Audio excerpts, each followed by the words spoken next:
Hello, everyone. My name is John Reese. I'm a second-year student here at the New England College of Optometry.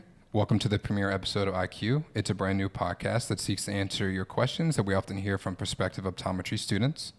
Today, we're going to discuss the reality of living in Boston as a student, because it's no secret that Boston has become a really expensive place to live, and we totally understand that. So we have some thoughts and some ways that we can save money. Again, since we've all been there and we know how scary Boston can be. So at this point, I'd like to introduce some of my friends and they'll say a few facts about each other and we'll get into the discussion. Hi, my name is Nina. I'm a current second year here. I'm originally from Portland, Maine, so only like 2 hours from here. Things I do on campus, I'm part of admissions team. I do a lot of tours and the front desk, and then I'm also part of the pediatric concentration. Hi everyone, my name is Loveth, and I'm also a second year student here at NECO. I'm originally from California, Southern California to be specific, and if you're aware of where places are in California, I'm from San Bernardino. I'm currently involved in the student council here at NECO. I'm the vice president of our class, and I also work in admissions and the front desk, for work study. Hi everyone, I'm Jonathan. I'm from Long Island, New York, and I'm also a second year student here at NECO. And I'm a part of the master's program in addition to the OD program, of course. And on campus, I work in admissions and front desk as well. Yeah, so again, my name is John. I'm a second year student, like I said. I'm originally from Philadelphia, so go Phillies and go Eagles. I think we're just going to go through like a nice list. If there's anything that we don't get to that you guys are more concerned about in the future, we could definitely bring that up in future episodes. But kind of the main things we're going to go through today, one is definitely high cost of living. We're going to go through academic pressures, weather-related issues. We think the public transportation is definitely a big one. Social isolation, possibly any sort of like loneliness, homesickness, definitely safety concerns. We definitely want to get on that since Boston is a city. Maybe some campus resources, part-time jobs, and then I think we'll end with any sort of, again, like homesickness or any cultural adjustments. The one big one we definitely want to start with, I think, is the high cost of living. We've all went through pretty much 2 rounds at this point of either moving in a year ago or kind of staying in the same apartment. I know I definitely stayed in the same apartment, and I think all 3 of us have as well, or all 4 of us. I guess we can kind of start with Nina if you want to kind of get the conversation started about our high cost of living in our expensive city that we live in. Yeah, Boston's expensive. I kind of already knew that moving to Boston would be expensive. I guess I didn't really understand or conceptualize how much money up front we would need. I think when we first moved in here, we had first month's rent, last month's rent, security deposit, broker's fee, which is all equivalent to a month's worth of rent. So you need 4 months of rent up front completely, which was mind-boggling when our realtor told us that, and then we had to cut our first check. Yeah, we've never heard of a broker's fee I've before, never heard of that but before. that is a Boston thing, and like she said, it's pretty much like equivalent to another security deposit, and do you get that back? No, or? it's gone. No, the security deposit you get back. No, you don't get the broker's fee back. Oh, broker's fee. Like you don't it get belongs back. to the broker. That's for them finding a renter for the landlord. Like they just get that money. Yeah. I'm sure you guys heard this all before, but I think applying early, if you have not yet applied, is the biggest thing because you can kind of accept your program first. We obviously hope you choose NECO.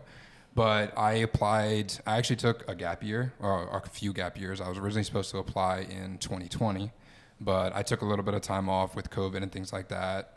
Get it in your shadowing hours, try to work as a technician, things like that. But once that all kind of got done, COVID kind of relaxing a little bit, I jumped right into the earliest application. So I already got accepted into NECO, I believe like end of October, early November. So I was really early and we weren't coming until the next year. So me and my fiance at the time we looked for housing in like April. So usually the big day is September? September. Oh yeah, for move-in is Yeah. September 1st. Yeah, so September 1st is pretty much when the whole city moves. It's absolutely chaos. But so much traffic everywhere. Yeah, it's pretty bad. So, but I think the biggest thing is just trying to get your applications in early, and then moving early because there's a lot of, I'd say, false advertisement. If you look on, what are a few of the big, Zillow? yeah, like Zillow. Facebook Marketplace? Yeah. So I remember like looking on Zillow and you would see things like the perfect apartment. It was like $2,500. It was 3 bedrooms, in-unit laundry, and ended up being something fake. So I think you have to put in the groundwork, but there are a lot of apartments available. And I think roommates is probably the biggest thing. So again, I was coming with my fiance and that's who I live with now. We pay about $1,500 a month each, maybe 15, 16. But I think, and that's even a little bit on the expensive end, but I live in the north end, which I'm pointing, which you guys have no idea. But that's probably in location from NECO is probably about a 40-minute walk. We'll kind of get into the tea and the transportation stuff later. But it's definitely where NECO is, it's called Back Bay, which is a pretty expensive area. And then as you kind of leave the Back Bay area and you move further, I live right next to TD Garden, so I can look at the Celtics players pretty much across the street. So again, I want to say that's like more of an expensive area, but you're kind of, if you're paying a little bit more, I think you're getting what you want. So I live right next to Little Italy. I live right next to the TD Garden, a bunch of nice restaurants and things to do. I live right along the water. I think other people kind of live in like Brookline and like kind of going, I know I'm pointing again, but that way. And, you know, you kind of pay for what you get. So if you want to live right next to Fenway, you know, you might pay a little bit more. But again, my apartment building has a basketball court, rooftop deck, in-unit That must be laundry. really nice. Yeah. That must be so So- nice. Flex on us a little bit more. Yeah. Why don't you? So it is very nice. And like people have come to my apartment, it's been really nice. And I've been to some of our other friends' apartments where it's just for NECO students. We kind of have a NECO house, like right down the The street. NECO building. Yeah, The NECO so- building. First year students definitely rotate through that a lot, and some of them really only pay like $800, $700 a month. Like I'm not too sure how much it is, but I think it's I much more than don't- that. okay, I completely lied. So it's a I lot don't more than think that. so. But I think Out of 1,000, so that, Yeah. okay. that's more like it around Back Bay. So going on to like where you guys live, like what's the living situation like over there? Well, Nina and I are roommates, so we have the same living situation. We live in Alston, and that is like, I'm also pointing, but it's that way. It's west of NECO. Yeah, that's a good one. But we chose that location because it was closer to the CTC, and you could actually like take the bus. It's like a 20-minute bus ride to Kenmore, like a 15-minute walk. Not too bad, like transit-wise. And it was much more affordable than being really close to the school. But there are some drawbacks, being that Alston is a little bit, the area is a little, you know, it's a little different than Back Bay, but I don't think it's the worst place ever. I actually really like our apartment. Yeah, But me too. like it's nice, it's spacious. Our rooms are much bigger than I think our friends in Back Bay. 100%. But you know, we don't have a basketball court or anything like No, that. unfortunately. Our maintenance guy does pave. He gets rid of the snow, so we have that going for us. But aside from that, like I personally pay like about $1,200 for my room, and I have the biggest room in our apartment. I have plenty of space for like my queen bed. I have like an L-shaped desk, much more space than a lot of places in Boston can afford you. You said I was flexing, but That's all I have going for me, really. okay. And we have a parking spot, which you will not Oh, get in yeah. Back Bay. That's I was very- able to ship my car, and I'm able to have a car here in Boston because I have free parking in my apartment. That does not happen in most places. Yeah. So I'm very grateful for that. Yeah, to even preface my apartment, I didn't bring a car because my car was worth $500, and they charge $500 a month to keep the car there. So What card do you have? I ditched it. I had an old Ford Focus, and I gave it to a 16-year-old kid as his first car. Oh, so he humble. crashed it in 2 Oh, weeks. So he was okay, but it was pretty unfortunate. I was a little upset. First thing I asked was, "Are you kidding me?" And then I was like, "Is he okay?" And he was. So he was totally fine. It was a freak accident, but. And what about you, Jonathan? Where are you living? I just moved from Alston to Back Bay, so I literally live like 3 minutes from campus. I pay around like $1,700 a month, so a little bit more than what I paid last time. But this time around, you know, there's the convenience of being close to campus, which is really nice. I can just roll out of bed and like walk over. But, you know, I don't have laundry in building at all, so I have to go to the laundromat and, you know, convert my bills into quarters, which is annoying. I have a mini fridge, not a full-size fridge. Mind you, this is a studio, so I live by myself, so I have that going for me. But, you know, it could be a little better, but it's good price for the area for living by yourself. So that's like the one thing that I knew I wanted to do. I wanted to live on my own second year and be close to campus. So I'm like, okay with it.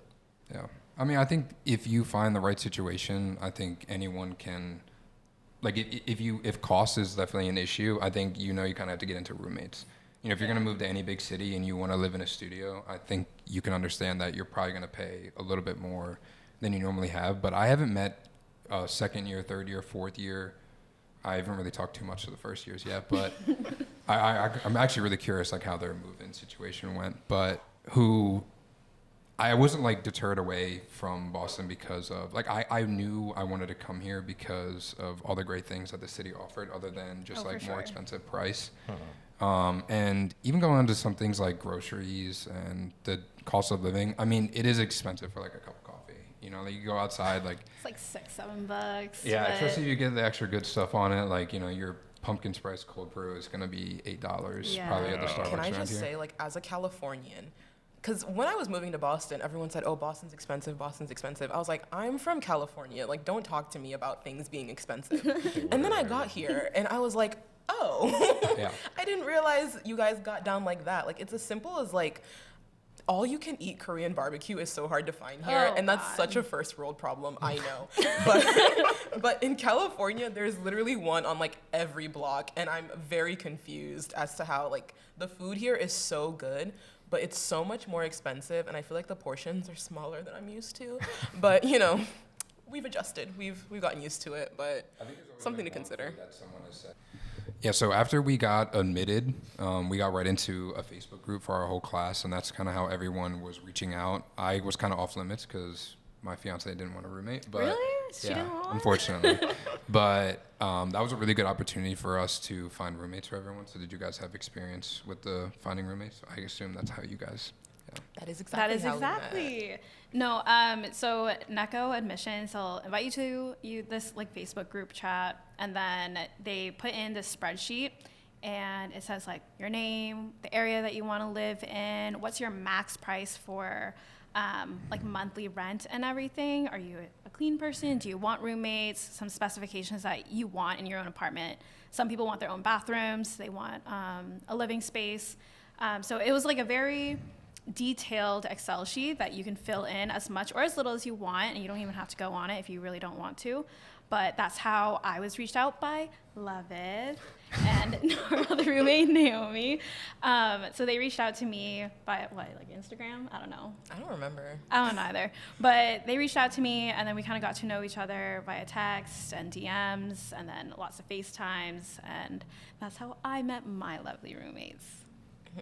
I mean, I have the exact same story. The only thing is, we were on there searching. Me and my roommate, Naomi, met each other at our interview. So we were a team looking for people to bring onto our team. And we were on that spreadsheet every day, every day messaging people.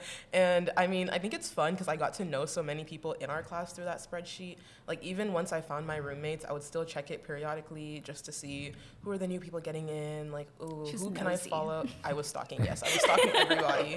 I'm very nosy. I know and you are. so I just reached out to everybody I could on Instagram, and that's how I met, honestly, a bunch of our classmates before school started and started talking to them before school started. So I think it's a great resource. Yeah. Yeah, I also found my roommates, or I guess they found me because I wasn't actively looking out for anyone, but I put down my information on that same spreadsheet, and then like people would just message me on Facebook and Instagram as well. And yeah, that's how I ended up finding my two roommates at the time. Yeah, and you guys work for admissions, and I think the admissions team here that was honestly some of the reason why I came here. 100%. I mean, Yeah. between the interview day, how they ran, first of all, the interviews, and then if you get the interview, you can come for an in-person or even online. Which is They really were- nice. Not a lot of places do both in person and have the option for a virtual. So I kind of liked that they had that option. I mean, I was 2 hours away, so I came in person. But like if I was in California, I don't know if I would be able to financially just drop that kind of money just for a 1-day interview. Yeah. and like just drop everything just to come to Boston to see. So I Yeah. kind of liked that option. Yeah, I really think they do a really good resource, and I think they've sent out an email before, even for this previous class that came in, that they've updated like the housing portal and things like that. Yeah, like I saw like that same email. It's like people like put reviews on like buildings that they lived in Yeah. before and yeah. stuff. It's like That's kind of cool. way more like advanced I than wish we had that. Like, come on. Yeah, so I think the opportunity is definitely there. I don't really think there will be any issues in terms of finding somewhere to live. It's just more of, again, I think if you could start the process earlier and find the right ones, I think it could be definitely really good. Let's talk about transportation and how we get to school. Okay, so so we chose to live kind of more closer to the CTC, the Clinical Training Center, which is on Commonwealth Ave. It's about a mile from the main campus, and NECO has this shuttle which runs between both of the campuses, which is really convenient. Yeah, it's great. We use that a lot, especially now that, because it wasn't running during the summer. It was not running during the summer. It was missed. Yeah, I missed the shuttle very much. Every single day, actually. Anytime I came to campus, I missed it. But we typically, I mean, I at least, whenever I'm coming to campus, I would rather go to the Commonwealth Ave location and then grab the shuttle that will bring me directly to the front doorsteps of the Beacon Street campus, which is our main campus and where all of our live lectures occur. So the Commonwealth Ave is a 5-minute transportation by either T or bus. So I liked going there instead of having to take the bus or the T to Kenmore and then doing an additional 15-minute walk, especially when it gets into the colder months. And I don't really want to be doing that in the snow nor the rain. So, yeah. I will also say that we do technically have parking for students. It's just after 5 p.m. And all day on weekends. So I love taking advantage of that. Anytime that I have to be at school and then do something in the evening, I usually just go home so that I can drive back. Just because I enjoy, like, whenever I'm done with whatever I need to do, like hopping in my car and driving home. And it's also especially clutch for the weekend parking, because sometimes it's not even like I'm coming to school on the weekends. I also study on the weekends at school. But most times, I'm just parking my car really quickly and then doing something like in the Back Bay area. And since parking is so scarce in Boston, it's very convenient to be able to park at school and then quickly walk to where I'm trying to go. Mm-hmm. Yeah, and when I lived in Alston, like, I think what was really, like, good about my apartment was that, like, I was close to both the T and the bus stop, so it was just, like, I had options. Like, if I missed the bus, then it's like, okay, I could walk 5 minutes to the T station and just hop on there and get directly to, like, Back Bay. So, like, having that variety was nice. Yeah, so I think we're probably throughout this segment going to be name dropping a lot of places. So especially for like the green line, again, there's like a red line, green line, orange line. Heinz Convention Center is going to be the main one that you get off, at least for the green line. But the MBTA, I've never experienced, like, I think it might get, if you look up the MBTA, like online reviews, it's probably a 1-star restaurant. Oh, yeah, But 100%. look, everyone uses it. It's reliable. I mean, sometimes it's going to break down just like everything. I mean, there's thousands and thousands of people using it every single day, and it's going to need maintenance. It's going to need work. But my thing is, if I wake up early enough, I usually try to give myself an hour against like a 40-minute walk. And then I usually try to give myself an hour because it's really only like a 20, 30-minute T ride. Mm-hmm. But even if I don't want to do that, especially in the nicer months, like walking that's like the greatest thing about Boston. It's like, it's so, realistically, I live again I'm going to point again, but I live at the TD Garden, and Fenway is kind of like where most things start to fall off in terms of like the city. Like, I feel like if you go like further, like restaurant, I don't know. I haven't been too much that way. What, but Wes and Alston? You don't want Yeah, you don't want to. You don't want to visit Alston? Yeah. But you can kind of walk like the main parts of the city in less than an hour. So that's like a fourth of Central Park. So it's really not that big of a city. And the train will almost take you to any block in the city. So I think that kind of even ties back to the cost of living. I think the further you live away from school, it might get a little bit cheaper. And I don't think you need to be worried about getting to school like on time. And also I think with how much scooters, I mean, we have a bike rack like out front, and that is full almost like every day, like when it's nice out. So I think we have a ton of people who ride bikes and a ton of people who ride scooters. So I really don't think in terms of trying to figure out like, oh, I think I live too far. Like even people who live in Cambridge, like Kyle and some of our yeah. other And friends. Kyle walks. Kyle, Yeah, wow. Kyle exactly. walks. And Boston, I mean, that's the one great thing about the city is that it's just gorgeous. I mean, especially around this time, like as it's starting to change, love like fall. So yeah, nice like out. I honestly just enjoy walking to school because it just gives you a time to sit, relax, maybe throw on a podcast and just kind of dissociate from school for like that 40 minutes, like to an hour. But I think it's a really good city in terms of transportation. You can really get anywhere you want, and the stops are almost every like 2 blocks. Yeah. So unlike I'm from like Philly, and I know the T. It's not the T, but I'm so used to Yeah. saying the T now. But it takes you in further. Oh yeah, it takes you further away. Yeah, no, same thing with the subways in New York. It's like, you're lucky if it's on your block, and then you're unlucky you have to walk like, 5 or 10 minutes to where you gotta go. So it's nice having, stops more often. And Yeah. And God forbid you miss a stop, you're gonna be walking yeah, a no. little while. Yeah. I mean, I feel like in any situation that you go to, that if you're trying to get to an event, always leave earlier than later. I mean, I remember my first day of lab. Do you remember this? Yes. We got to the place exactly on time. We got to lab. It was an 8 a.m. lab, and we got there exactly on time, like maybe 7:59, right? We got 1 minute to spare. And I was like, oh, you know what? I'm here. At least I could just get into the building. No, we got lost in the building trying to figure out where this lab was at the CTC. Yep. No idea where we were. We were running around. I was running around. Y'all were like, whatever, we're late. But I was running around trying to find somebody, and it's before opening hours of like the main clinic. And I'm just like banging on this door. I see a lady on the other side. I'm like, can you please help us find this lab? And she's like, yeah. And then she just walks over, and it's right around this corner that we completely walked by. And She definitely was like really- first years. no, she's My favorite thing 100%. about this story was that I completely knew where the right entrance was. They just started walking towards the wrong one, and I was like, I guess. I had no idea where the entrance was. It's because the first door, it said BU. So I was like, oh, this is not where we're supposed to go. This is where BU kids go. And then the next door over, there was no sign. I was like, oh, this must be it, like the back door that everybody tells us. And they told us to go around to the side, get the side entrance. Don't go through the front. I was like, okay, got it. Went through the side entrance. Wasn't the right one. Was late. And then remember how they were like, oh, if you're late on the first day, like do not be Yeah. late. Remember how they It's like drilled 2% that into off. us? Yeah. I was like, I was like I was so upset. I was so stressed. And then I got in. They were still doing roll call. And then I got in there. They had already passed my name. And I went up to them. I was like, I'm here. And thought I was fine. Went through the entire lab. And then they called me at the end. And they're like, leave earlier. Always leave earlier. And now I do. I think that's a good. Yeah, I think it's still a city. But even like bouncing off that, like, do you guys ever feel like unsafe, like walking around? I mean, I know sometimes I've walked at 3 a.m. and no one on the street. I feel completely fine. I don't suggest walking around at 3 a.m. But like in terms of like, it's still a city. So, you hear New York, you hear Philly, you hear Boston. Like, do you guys have any stories or anything in terms of like, at least like the safety, especially like around the school? I feel like around the school, it's pretty safe. Like, Yeah. Back Bay is like very residential until Yeah. you get to like Newbury Street.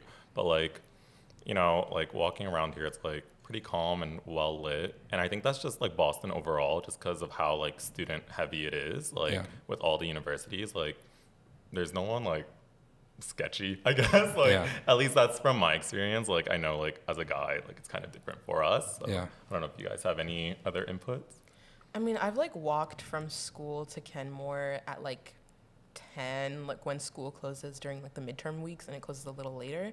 I never quite felt like unsafe, but obviously, I'd have like one AirPod in, one out to make sure I can pay attention to my surroundings.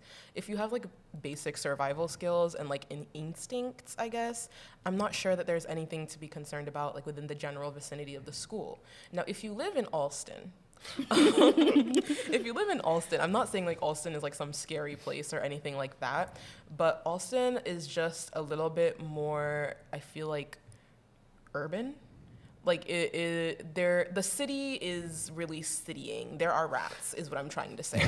And Alston is known for its rats, actually. And I didn't know this before I moved there, but There are pets. it's fine. Like, it's really actually not that bad. But sometimes I personally try not to take out the trash later than 10 p.m. because they will be there. Like, you're going to their house, like when they're having dinner. So I would recommend, if you're taking out your trash in Alston, try to do so before the sun starts setting. I've had the very traumatic experience of going to take out the trash, throwing my bag in, closing it, walking away, and a rat flies out of said trash that I just opened and was staring right into. So, to prevent things like that from happening, definitely throw out your trash in the mornings. Don't go near the trash piles at night. They've also gotten into my car, actually. So in the winter, it's important to make sure that if you bring a car, that it's like well insulated and like protected against things like that happening.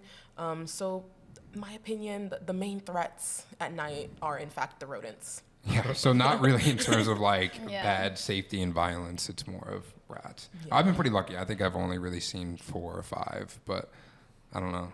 Maybe Alston's just built differently. They're so bold. No. Like sitting on the fence Alston. looking at me. It's too much. But yeah, I mean, overall, I think the city itself, I can probably pull up some charts, or maybe we could put something up on the screen if it's Insert necessary. Yeah. But I mean, it's really safe. Like even the people walking around like day to day, people are friendly. I mean, it's probably one of the biggest exercise cities I've ever seen. People make me feel bad when I'm just going to go study for 15 hours a day, and then they're just running, jogging. There's so many nice like parks. Like we have the Boston Common and things like that. But school is very close to a bunch of really good stuff. I think Newberry Street is probably one of the most popular Yeah, streets I if you think look so. up things to do in Boston, and we're like 2 blocks away from it. So I know a lot of people take breaks, just walk up and down, get some like really good food. But any last things on safety? I mean, you guys still feel pretty. I mean, personally, I like to go out, and on the weekends, I have never felt unsafe going out. I mainly venture to, some bars and like being able to go to the night scene and everything. And even at 2 a.m. when I'm coming home, there's always Ubers everywhere on the weekends. So I don't think transportation going home is ever an issue, especially because the T is down at that point. So you're not going to be able to go via public transportation. Other option is to walk. In heels, not really an option for me. So I will always choose an Uber. But there's always so many Ubers, Lyfts around. So it's not like you'll ever be stranded or anything or not be able to find a way home. Yeah. But even when you have to wait a little bit, to wait for those Uber prices to go down before I have to make the long venture back to Alston. Like even when I'm just waiting around for the Ubers or the Lyfts and then just trying to walk to find a quick bite at Domino's or something that's always open until 2 a.m., especially the one that's near TD Garden. I've never felt unsafe, like having to wait or sit around or even having to walk a few more blocks just to make the price go down a little bit more. But yeah, I don't think I've ever really felt unsafe in a spot where I'm out and about. So Yeah, we didn't even bring up Uber, but that's a great thing. I mean, transportation, right outside like where I live, I think any time in the morning or at night, there's at least 20 cars just waiting for like a ride. So 100%.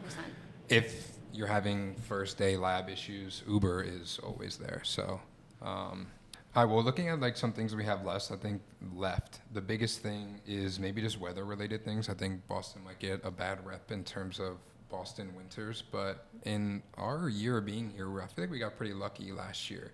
I don't know what that says about this upcoming year, but I think the weather. I'm from the East Coast. I I'm also think from the East I'm Coast. really. Yeah, I see. I'm Yeah, you're biased. even more Yeah, like northeast. I'm from yeah. Maine, so I felt like this past winter was absolutely nothing. It was like summer for you. It was literally like a nice fall day. Wow. We didn't get anything, if I'm being honest. Like we were supposed to get this huge storm. School was canceled. Everybody was bunkering down, grabbing food. We got what, an inch? Like 2 inches, yeah, maybe. Like yeah. that's it. And I thought that was silly. That was so silly, especially because we are the East Coast. Like we should know weather at this Yeah. point, especially like snow weathers, because in Maine you can get 3 feet of snow, and that is weather where you close down the school. And then we were supposed to get like 6 inches at least. I don't know. It was 8. It does get cold. Inches. Like, you know, I mean, you bring your winter jackets and things like that. But I personally enjoy the change of season. You know, going from there's nothing like the end of winter and then when it starts to get warm, nothing like that. And even right now, like this fall season, you know, starting to bring out some vests, starting to bring out some like nice jackets. But I don't think it's never affected our getting to school. You know, getting around. And the trains are pretty much like always running, going back to the Ubers. But I think I'm curious what this winter will be like, but Yeah. from a California perspective, was it cold for you? I mean, but of course. I was somewhat prepared for the winter in that, like, I got like a North Face, like full on knee Oh my length gosh. jacket that's in the back of my closet now because it didn't end up getting that cold actually. But I was scared, and I feel like rightfully so. It wasn't what I expected. I feel like it was better. My main concern actually was like within our home, because actually going back to the housing comment, when you sign your lease, make sure you know if you will be able to control your thermostat or not. Because in our lease, actually, our thermostat is controlled for like our whole, it's like a house, and then the units are like different parts of the house. So the whole house is controlled by our landlord somehow, and we don't really know how. Yeah. So he continues to turn on the heat and turn it off, and he has complete control over that. My room just doesn't get heat for some Yeah. reason. Our rooms So- don't get heat. Our Our- one roommate is able to control Her her room. heat. So she heats up her room when she's gone and leaves the door open so the heat can drift everywhere else. It's been nice every once in a while. Yeah. Yeah. And then our roommate downstairs, her room is always overheating. Yeah. But then the two of us, our rooms, Nothing. nothing. And my room even more so for some, well, probably because it's bigger, but it gets colder Yeah. than hers even. So I had to invest in like an electric blanket. And it certainly, I feel like, affected my studies in that when I got home, all I wanted to do was to get under my blanket because my room was freezing. And I couldn't I could theoretically sit at my desk with my electric blanket on my lap and study, but I didn't want to. It was cold. I wanted to be in bed under my blanket. So I feel like that was something that I actually had to make myself get over, because for the first week or so of winter, I'm not even gonna lie, I would just go home and go straight to bed. It was so cold. It was so cold. I would just be asleep all the time, like under my blanket. But I did acclimate eventually, and I got used to it. Once again, it wasn't that bad of a winter, so I'll see what's in store for me now. But I did eventually like get over it and started functioning like a human being again. How about you, Jonathan? Yeah, I didn't think the winter was too bad. Like, I'm from New York, like I said before, so like it's very comparable weather. Yeah. But like speaking of housing, when it did snow, like just make sure like, you know, like you said that your landlords like they shoveled for you guys. My landlord Yours didn't. didn't? So we had like this like weird path because we took the back entrance to our apartment, and like it was never shoveled, and then like we never shoveled it. Like she's like, oh, it's in the basement. So then we're like, okay, like whatever. But then like it just iced over, like no one laid down salt or anything. So I almost like slipped and died like many times. I think I've fallen once. But That's free tuition right there. but it was like, yeah, just like, you know, if it does snow, like, not saying you have to buy salt, but like maybe have like a little shovel. Like there was one point I was just fed up and I was just like digging at ice like for like 2 hours. You It know was- what?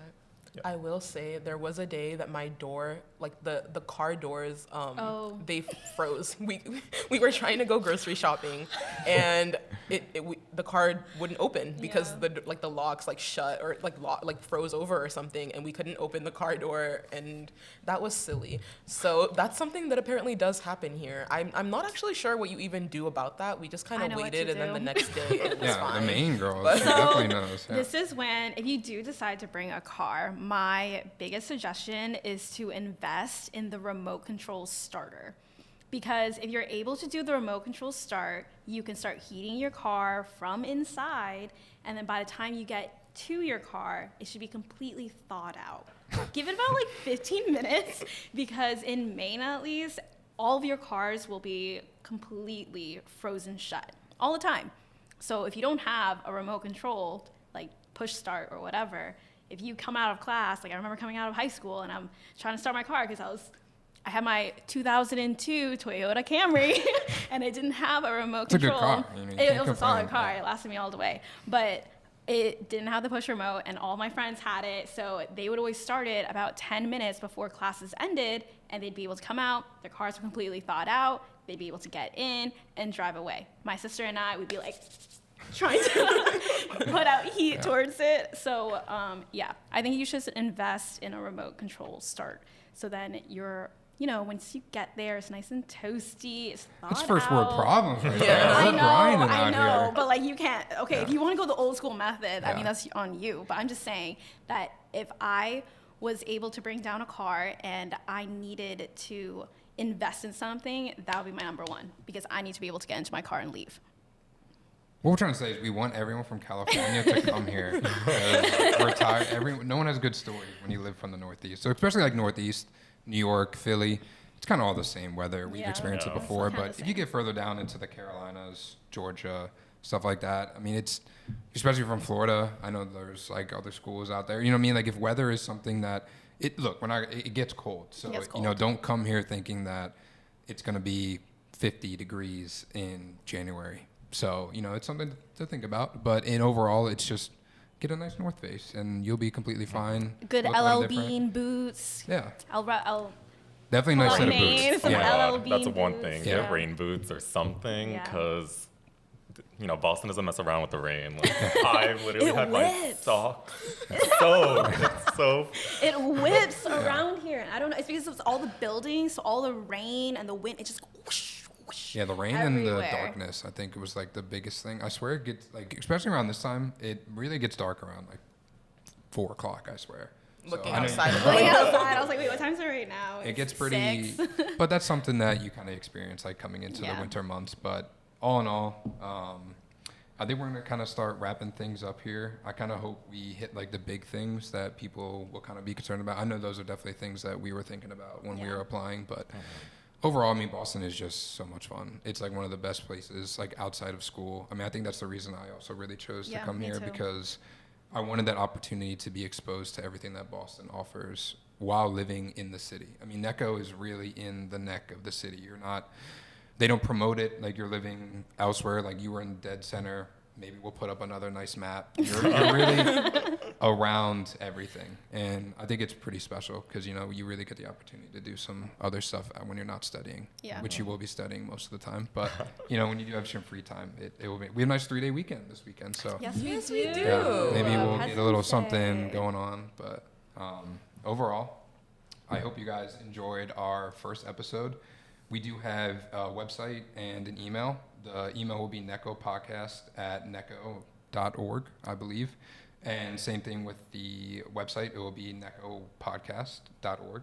But again, that wraps up everything. Before we go, we do want the podcast to be helpful as possible. So that means discussing topics that are very important to prospective students. You can help us out by sending any ideas or suggestions to us. The website, again, I'm going to say it right, is necopodcast.org for more information. We really appreciate your help, and we'll be back in a few weeks with another episode. Until then, thanks for watching. Bye.